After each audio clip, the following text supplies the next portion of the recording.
Talagang hinahanap siyang hindi mo makita-kita. Pero sa oras na wag mong hagilapin, sigurado raw na lilitaw at lilitaw din. Napakadaling sabihin, pero pagdating sa mga mahal natin sa buhay, hindi naman pwedeng magsawalang bahala. Magandang gabi. Ako po si Jessica Soho at ito ang nag-iisang programa sa telebisyon na kaagapay nyo sa puspusang paghahanap. Sana'y muling makapiling.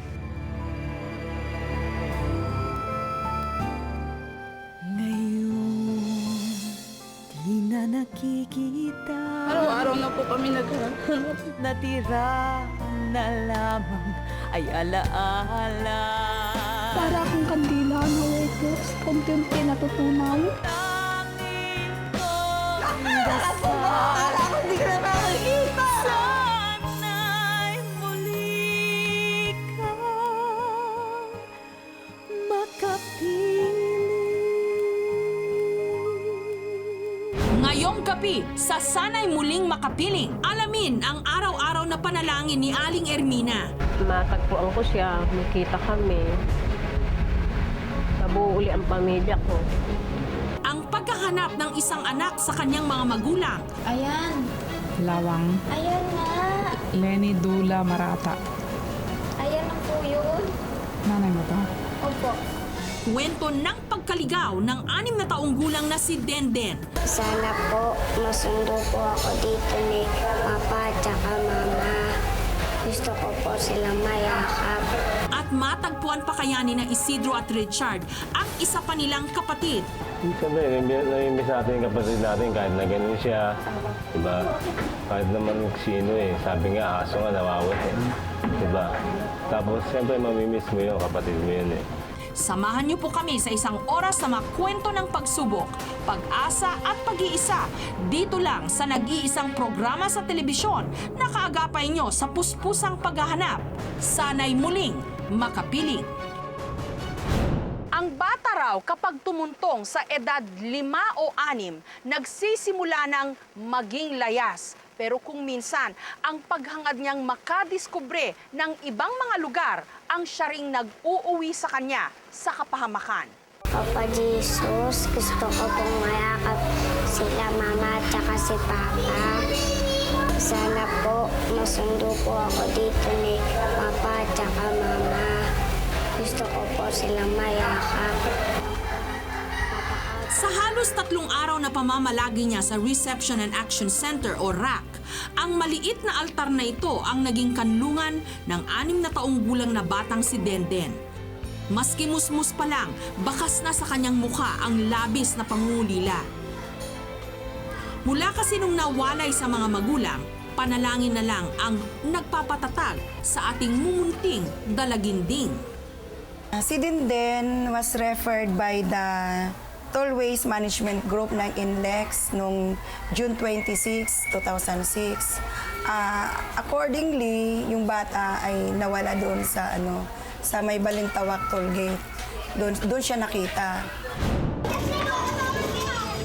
Ayon sa kwento ni Denden, niyaya umano siya ng kaibigan na maglaro sa kalapit na barangay. Dahil sa sabik makihalo-bilo sa kapwa bata, hindi na siya nagpatumpik-tumpik pa at agad siya ritong sumama. Gamit ang bisikleta, binaybay ng magkaibigan ang masisikip na eskinita ng A. Bonifacio. Paano ka ba nawala, Denden? Kwento mo kay Kuya Sinama Arvin. po ako ng kaibigan ko. Tapos iniwan po ako.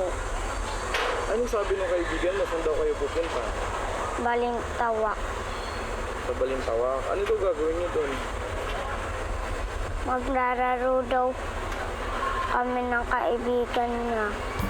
Tahimik at walang kiburaw nung unang dumating sa shelter si Denden. Tila ipinaglihi raw ito sa nakabibinging katahimikan. Hindi ito makausap at halatang naninibago sa lugar na sa kanya'y pinagdalhan. Hindi siya umiiyak, malungkot lang. Yun lang, kasi marami kaagad dito mga bata na sumasalubong, parang nakipaglaro kaagad siya. Sa pagdaan na nga ng mga araw, naging palakaibigan na raw si Denden sa iba pa niyang mga kasamahang bata sa center. Naging paborito siyang kalaro ng mga kapwa niya bata. Kaya ang dating walang imik na si Denden, mantakin mong naging instant celebrity. Mahilig siya maglaro, yung basic na bata na mahilig maglaro, mahilig manood ng TV, nakakapag, naman siya, follow ng mga simple instructions, like dun sa mga physical hygiene niya, personal hygiene niya. May mga pagkakataon pang araw na halos mabali na ang balakang ng bata sa kakasayaw. Favorite pastime daw kasi ni Denden ang humataw sa dance floor ng shelter. Tila ba walang iniindang problema. Pero sa likod ng bawat indak ng paslit, kailangan pa rin niyang makisayaw sa tugtog ng katotohanan na malayo siya sa piling ng kanyang mga magulang. Bakit gusto mo makita si Mama? Kasi po hindi ko na po siya nakikita. Sasabihin ko, Mama, mahal na kita. Mahal na si Mama. Batay sa pagtatanong ng RAC kay Denden, nakuha nila ang mga sumusunod na impormasyon. Ronnie Soriano ang pangalan ng ama ng bata. Ilang buwan pa lang daw ang nakalilipas nung naghiwalay ang kanyang mga magulang. At dagdag pa niya, taga 23D Balingasa Street, Balintawak, Quezon City, ang eksaktong address ng kanyang pamilya. Subalit, hindi naman niya kabisado ang daan pauwi sa kanilang bahay. Kip-kip ang mga nasabing impormasyon, sinimulan na namin ang paghahanap sa pamamagitan muna ng pagtatawag. Opo, sa Barangay Balingasa. Matapos ang mahabang paghahagilap, sa wakas, natunto na rin namin ang kinaroroonan ni Sara Soriano, ang ina ni Denden.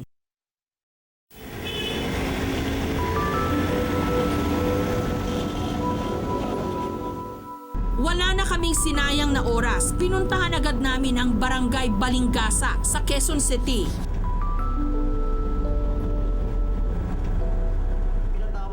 Dito sinalubong kami ni Florencio Cabalquinto, Executive Secretary ng lugar. Siya kasi ang tutulong sa amin para matunton ang ina ni Denden. Ito ang unang report noong June 27, 1935. 27, na-report na sa inyo na nawawala na yung bata.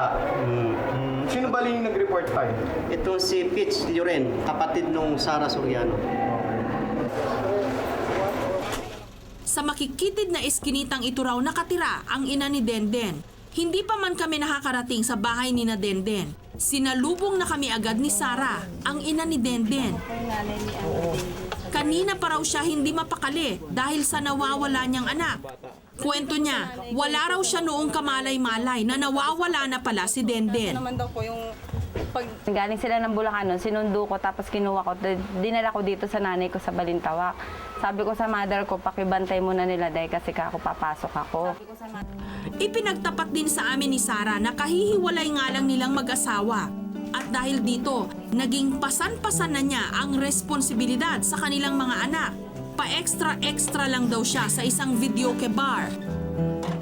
Hindi biro ang mawala ng anak ayon kay Sara. Parang araw tumigil ang kanyang mundo sa pagkawala ni Denden. May mga araw na balisang-balisa ang kanyang pakiramdam. Masakit din sa akin na mawala ang anak ko. Kahit naman sinuin na hindi rin makakatulog pag nawawala yung anak ay wala talaga ang pamasahe para lang makita ko. Mag-aalas 3 na ng hapon nung kami tumungo sa RAC para sunduin si Denden. Sa biyahe pa lang, kapansin-pansin na ang labis na pananabik at kaba sa dibdib ni Sara. Sabihin man daw ng iba na mahigit 3 araw lang nagkalayo sina Sara at Denden, para sa isang ina, ang bawat araw na hindi makita ang anak, katumbas na ng mga taon o dekada pa. Ano ko lang, makakapiling ko na yung anak ko. Gusto ko lang makita eh. Samantala sa loob ng RAC, walang kamalay-malay si Denden nang idinadalangin niya sa altar, malapit ng dinggin ng Diyos. Maya-maya lang, dumating na kami sa shelter.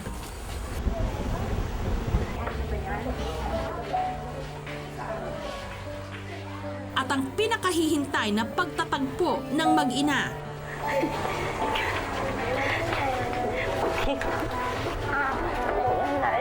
Kaya siya, hindi ko matuloy. Alam mo,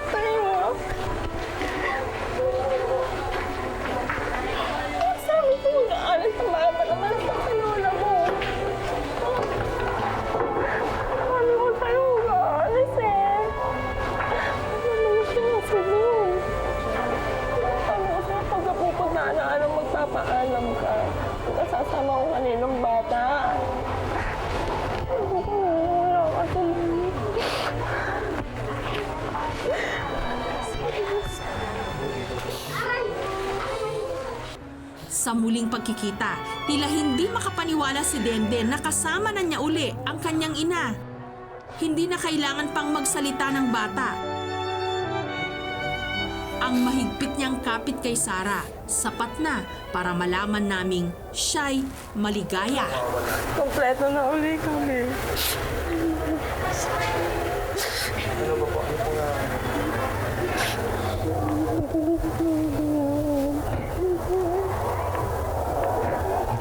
Maman na yan.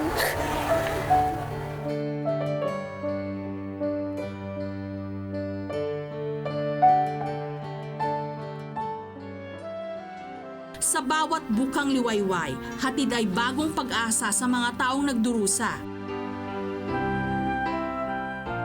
Minsan, napapatanong tayo kung nagbibingi-bingihan ba ang Diyos sa ilan nating mga panalangin. Pero ang muling pagbabalik ni Denden sa piling ng kanyang ina, patunay lamang na nakikinig ang Diyos sa bawat taimtim na bulong ng ating mga damdamin.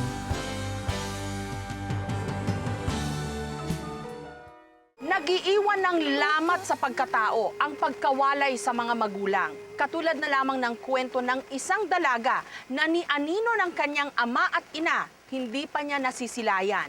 Ngayon matapos ang mahigit 2 dekada, sisimulan na niya ang paghahanap sa mga taong pinagkakautangan niya ng buhay. Parang happy ending na sana sa isang fairy tale ang buhay ni Balen, 26 years old. Nakatakda na kasi siyang ikasal sa kasintahan niyang Swedish. Planadong-planado na sana ang isang magarbong pag-iisang dibdib. Ngunit parang si Cinderella, kumalembang na kay Balen ang 12:00 ng kanyang buhay. Yun nga, nasira yun dahil sa yung hindi ko nga pagtatapat ng mga naging buhay ko before I met him. Tapos, ayun, parang nawala yung tiwala niya sa akin. Ang malaprinsesang kasal na dapat sanang mararanasan niya, naun siyame. Sumambulat kasi sa kanyang kasintahan ang isang hindi katanggap-tanggap na katotohanan. Si Balen may madilim na nakaraan. Hindi niya alam kung nasaan ang kanyang mga magulang.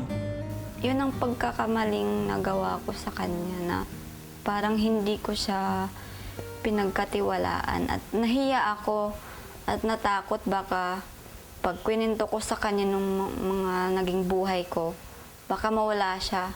Yung pala mali ako. Hanggang sa nag-decide na ano muna lahat, canceled muna lahat. Laking panghihinayang ni Balen sa isang iglap, nawala ang kanyang Prince Charming. At muli niyang naramdaman na heto't nag-iisa na naman siya. At sa kanyang pangungulila, muling sumasagi sa kanyang isipan ang kanyang mga magulang. Sana man lang makita ko yung magulang ko that time na ikakasal ako. Sana man lang maihatid ako sa altar ng tatay ko. At nandyan yung nanay ko sa tabi ko bago man lang ako ikasal. Ayon kay Balen, nagkakilala raw ang mga ito sa Mindanao. Ngunit nung kinailangan ng lumuwas ng kanyang ina upang magtrabaho sa ibang lugar, tumanggi ng sumama ang kanyang ama. At dito na nga isinilang si Balen sa panahong nagkahiwalay na ang kanyang mga magulang. Sa simula kasi nung 2 months pa lang daw ako, iniwanan ako ng nanay ko sa lola ko. Ayun, parang ang pusa yata ako, di ba? Iniwan lang ako ng basta sa lola ko. Hindi na binalikan si Balen ng kanyang ina. At tila kasabay na tinangay nito ang lahat ng mga impormasyon tungkol sa kanyang pagkatao. Lumakit nagkamalay na si Balen sa piling ng kanyang lolo't lola. Yung lolo't lola ko, sila yung naging magulang ko. Tawag ko nga sa kanila nanay, tatay eh. Kasi yun talaga kinagisnan ko sila. Ang buong akala nga ni Balen, magulang niya ang mga ito. Ngunit grumabe pang mga sumunod na pangyayari. Lalo na nung nadiskubre niya na hindi niya pala talaga mga magulang ang kinagis ng ama't ina. Parang ang sama ng loob ko, syempre. Hindi pala sila magulang ko. Tapos, ayun, parang inaano nila ako salot-salot, ganun-ganun. Yung mga kaklase ko, ganun. walang magulang. Ang sama pakinggan eh. Nung nalaman na niya ang mapait na katotohanan, sinama raw siya ng kanyang lola sa Fairview para ipakilala ang tunay niyang ina. Nung nandun na, nabahala si Balen nung nakilala niya ang asawa raw ng kanyang ina. Ang masaklap dito, hindi yon ang kanyang ama. May bagong pamilya na pala ang taong nagluwal sa kanya. At ang madamdamin sanang pagkikita, naging isang masamang alaala. My whole life, one time lang kami nagkita. Tapos yun, parang hindi niya naman ako tinuring na anak. Parang natawag ko siya ng nanay yata or mama, something like that. Na sabi, hindi naman ako yung nanay mo eh. Yung kapatid ko. Sabi ko, sino po eh? Sabi ng lola ko, kayo. Tapos kinurot pa niya ako sa singit. Huwag mo raw ako tatawagin nanay kasi hindi kita anak. Ito na lang yung susi para makita ko yung magulang ko. Kasi wala akong mga pictures or something kasi hindi ko noon naisip na magtabi ng mga yun kasi bata pa ako. Wala pa sa isip ko na hanapin yung magulang ko. Ngunit tila isang fairy godmother ang nagparamdam kay Balen dahil kamakailan lang, nagkaroon siya ng kopya ng kanyang birth certificate mula sa census. Nagkataon kasing kasama ito sa mga requirements niya para sa ina-applyan niyang trabaho. Dito nakasulat ang ilang impormasyon tungkol sa kanyang pinagmulan. Ayon sa birth certificate ni Balen, Balbino de los Reyes ang pangalan ng kanyang ama. Nakasaad din dito na sa South Cotabato ito nakatira. Samantalang Lenny Dula Marata naman daw ang pangalan ng kanyang ina.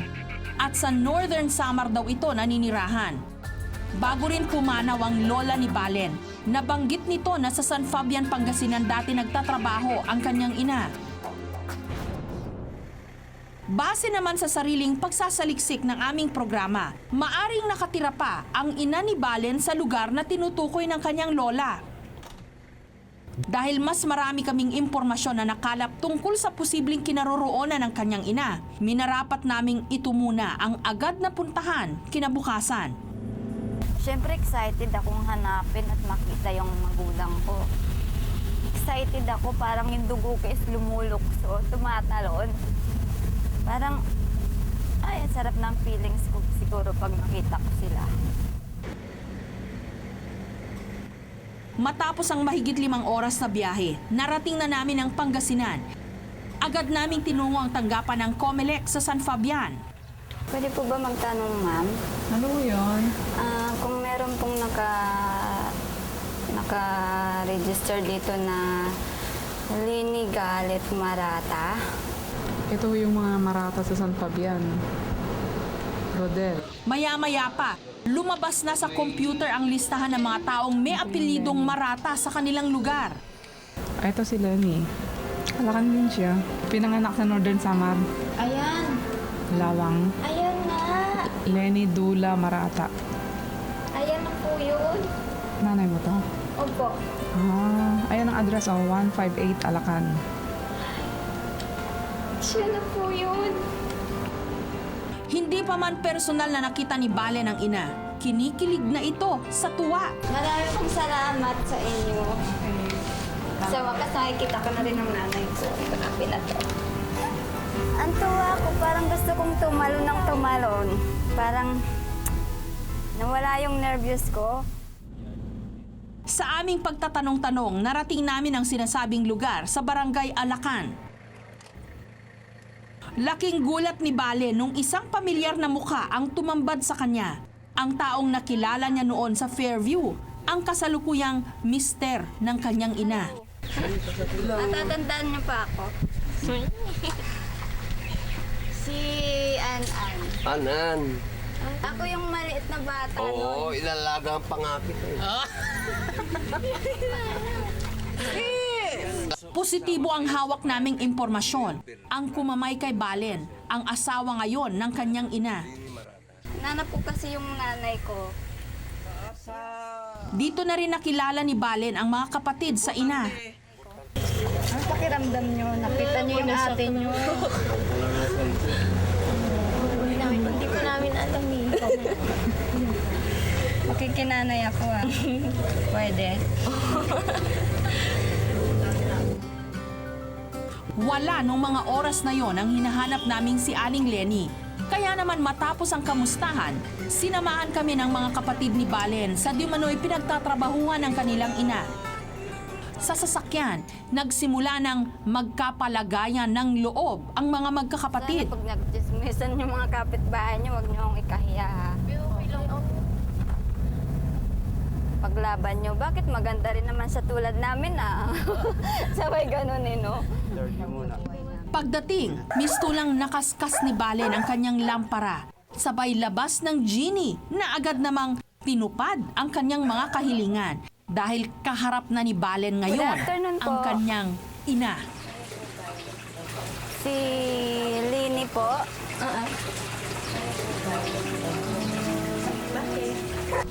Ako nga pala si anak ni Balbino de los Reyes.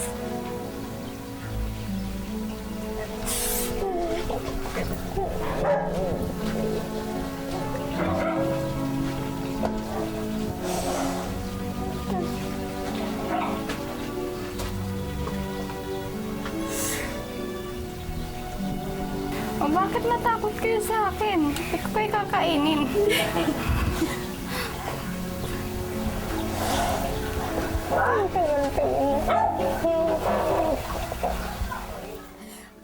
Maya-maya pa, inihinga na ni Balen ang nilalaman ng kanyang damdamin. Gusto ko sabihin sa'yo ngayon na masaya ako na nakita kita.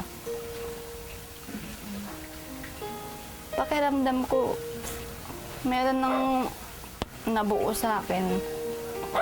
Kasi maganda nga yung buhay ko, pero ayun, wala naman akong magulang. Sagana ako sa buhay ko ngayon, pero hindi pa rin buo pala pag kailangan mo ng isang magulang, isang pamilya na mapaghihingan mo na sama ng loob, mapagsasabihan ng mga problema, magbibigay ng payo sa'yo. Yun yung gusto kong matikman, maranasan. Langit pa rin ang pakiramdam ngayon ni Balen. Payakap naman dyan.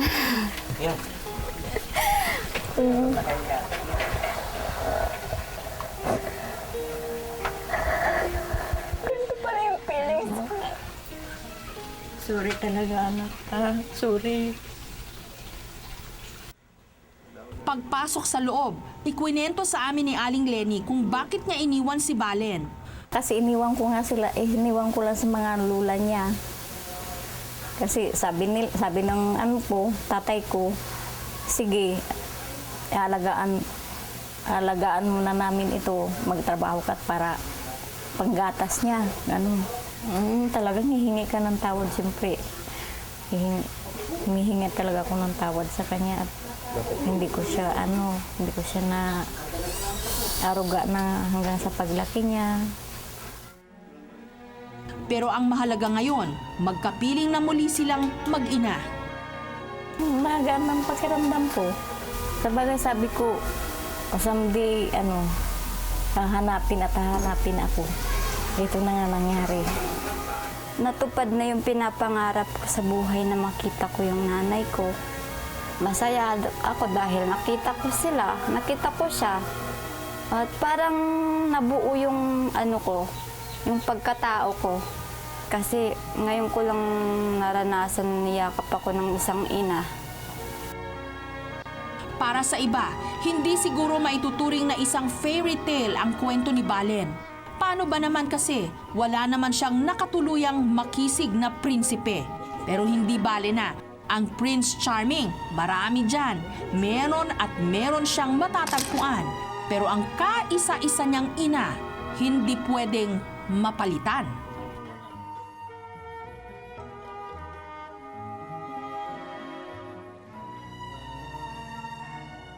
Ang nagdaang Disyembre ang pinakamalungkot para kay Aling Ermina. Ilang araw lang kasi bago magpasko, nawala ang paborito niyang apo. Pero ngayong taon, mapapaaga ang Pasko. Papatak na ngayong Hulyo. Kaya nga ako nagpapakahirap para sa kanila eh. So, hindi na yun sa akin eh. Sa kanila na lang ang buhay ko. Natural lang yata sa magulang eh. Kahit apo ko. Sabi ko nga, mas mahal ko yun. Yung sa mga anak ko lang, mas mahal ko ang apo ko. Ito ang panawagang ipinarating ng isang lola sa aming programa. Nagsusumamo dahil sa pagkawala ng isang taong napakahalaga sa kanyang buhay. Litaw na litaw sa hapis na mukha ni Aling Ermina ang bigat ng responsibilidad na kanyang dinadala. Sa edad kasi na 53 anyos, lahat ng kanyang anak nakasandal pa rin sa kanya. Pero wala kang maririnig na anumang reklamo mula kay Aling Ermina. Isa lang ang pinagpupuyos ng kanyang damdamin, ang higit 6 na buwan ng pagkawala ng kanyang apo na si Justin. Parang hindi kumpleto buhay ko. Siyempre, nawalan ka ng isang bata. Gusto ko magkasama-sama kami uli. Matagpuan ko siya, magkita kami. Nabuo uli ang pamilya ko. Siya lang ang nawawala sa amin. Hindi lang daw kasi siya basta-basta lola ni Justin. Halos siya na rin daw ang tumayo nitong ina. Sinilang siya, iniwanan na sa akin, ganun. Binigyan na lang niya sa akin, pinabayaan niya, nagbuhay dalaga siya, ganun. Wala siya pakialam sa anak niya. Hanggang ako na nga nag-aruga sa bata. Disyembre raw ng nakaraang taon nung nagsimula ang bangungot sa buhay ni Aling Ermina. December 7, alas 9 ng gabi, galing ako sa pagmamanicure. Ngayon, pagdating ko, nagluto ako. Nakita ko pa siya noon, bumaba siya, nagsalubong kami.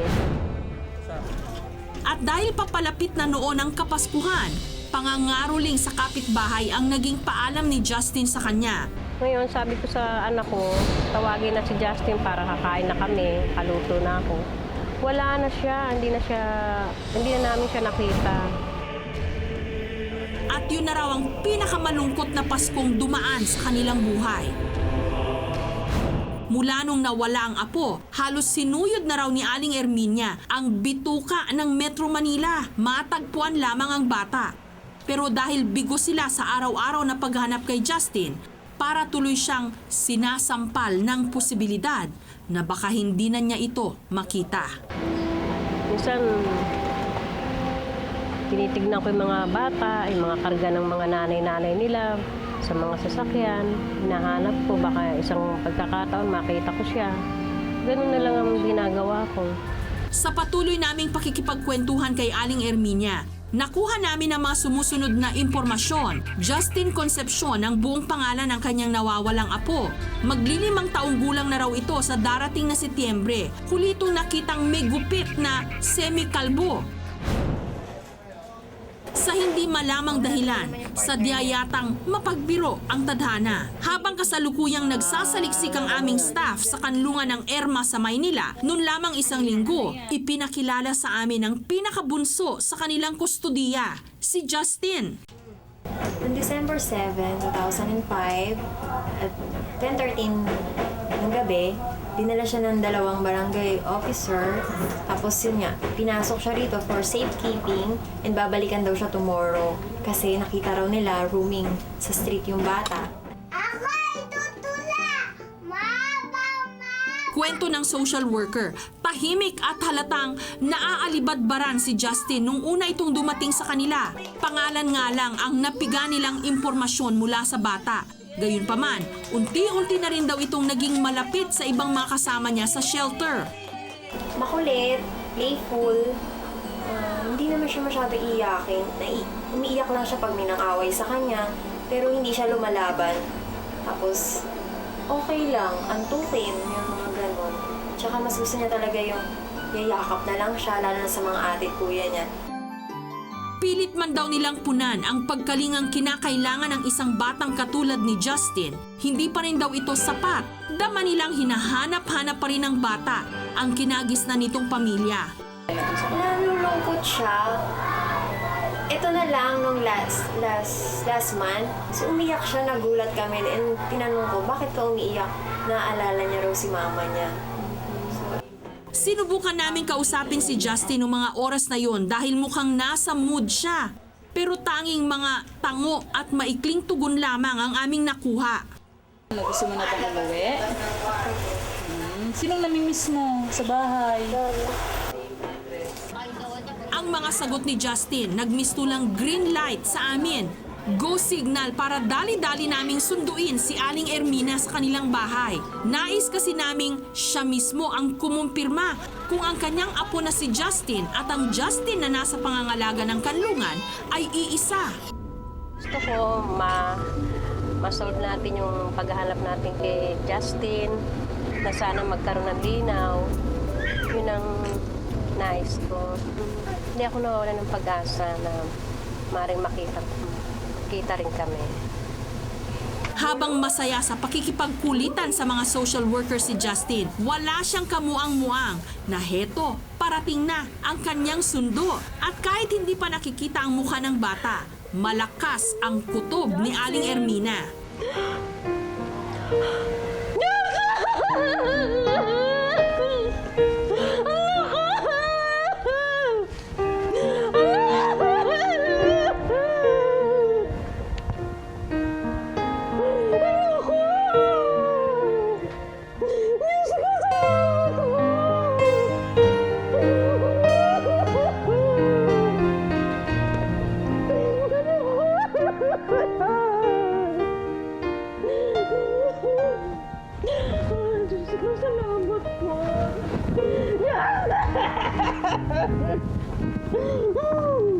Ang tagal kita hinalaman ako. Hindi ko alam sa kita matatawa.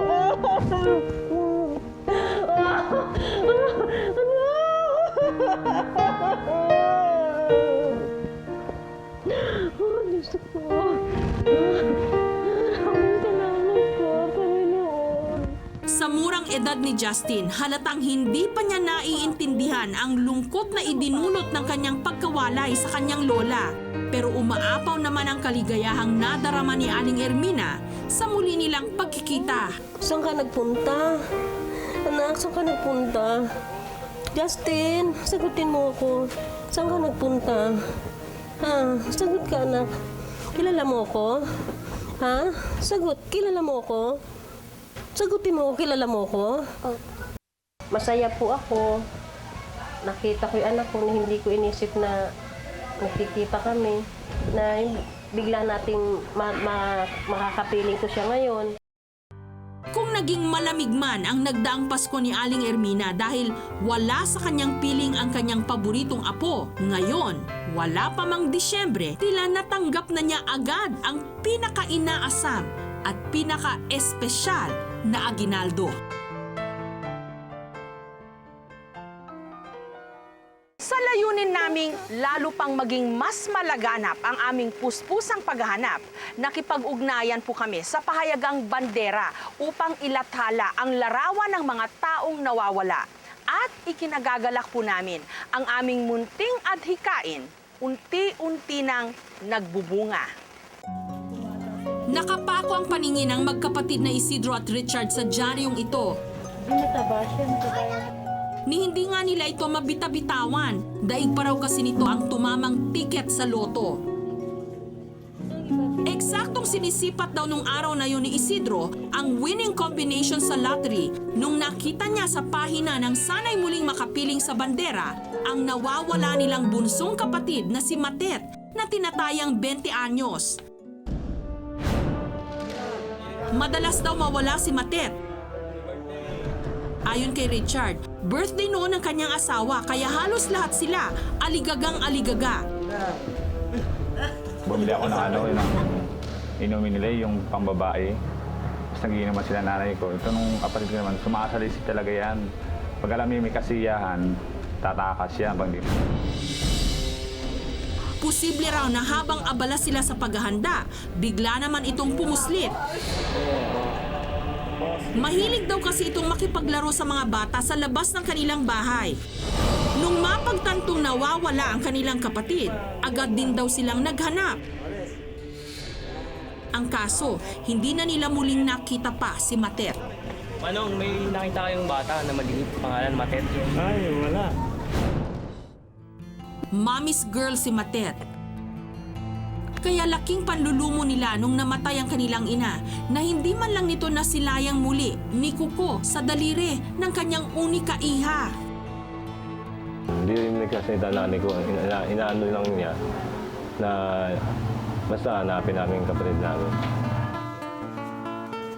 Ipinagtapat din sa amin ng magkapatid na may kapansanan sa pag-iisip si Matet.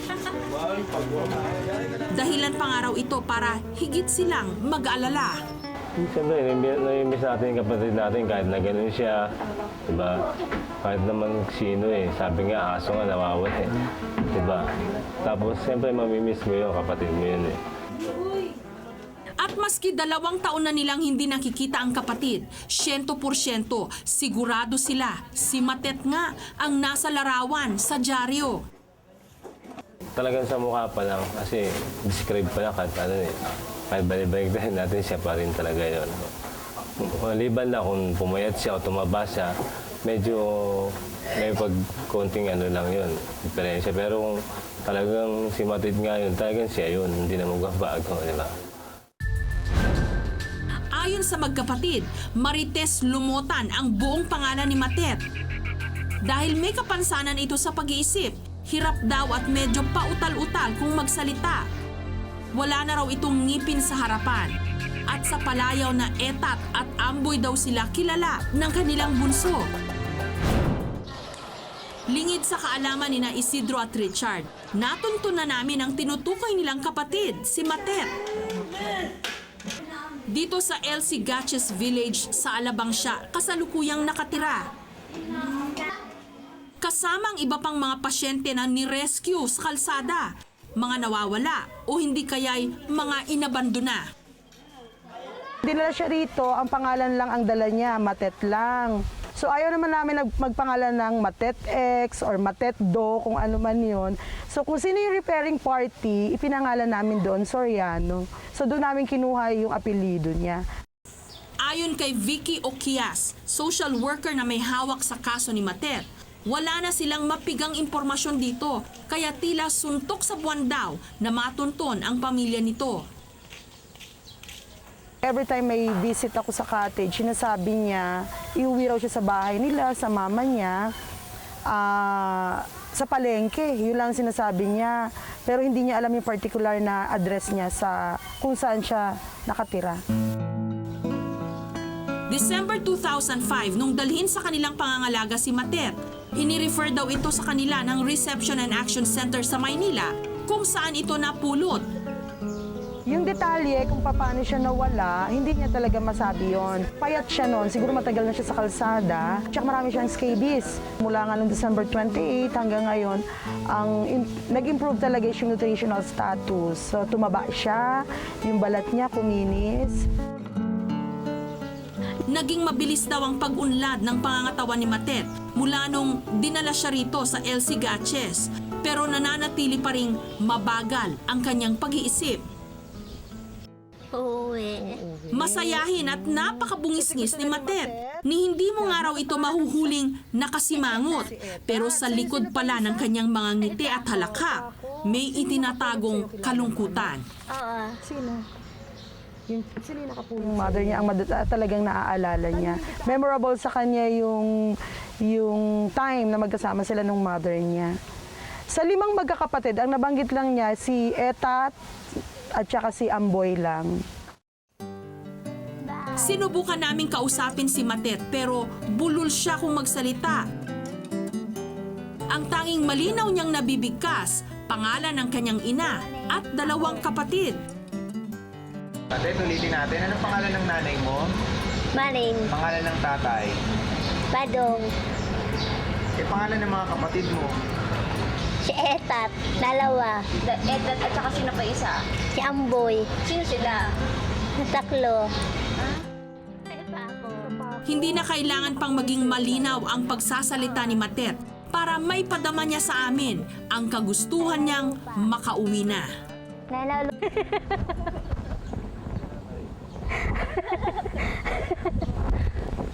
Kaya ko dito eh. Ito ko bahay. Nung nakaraang Martes, binalikan namin ang magkapatid na Isidro at Richard sa kanilang tahanan sa Mandaluyong. Ang pakay namin, samahan sila sa LC Gatches Village kung saan naroon ang kanilang bunsong kapatid na si Matet. Minsan wala pa sa paying piso. Kaya mag-piso yan, tuwan-tuwa na yan. Si Richard, hindi na naiwasan pang balikan ang mga masasayang alaala kasama si Matet. Mali yung let's get physical. Yun ang lagi, pagka kumakanta siya, yun inakanta niya minsan. Masaya siya. Masayaw-sayaw siya. Yan. Nung mga sandaling yon, busy naman sa pakikipagkwentuhan si Matet. Kasama ang kanyang mga kaibigan, panay ang kanilang pabibo sa kanilang social worker. Habang sina Isidro at Richard, walang kamalay-malay na ilang dipa na lang at makikita na nila ang nawawala nilang kapatid. At si Matet parang nabigla sa mga pangyayari. Ano sabihin mo sa kuya mo? Tulubong. Ha? Tinapay. Patunay lamang na kilalang kilala niya ang dalawang lalaki sa kanyang harapan. Ang pangalan ko. Amboy. Etat. Ano mo yan? Kapatid.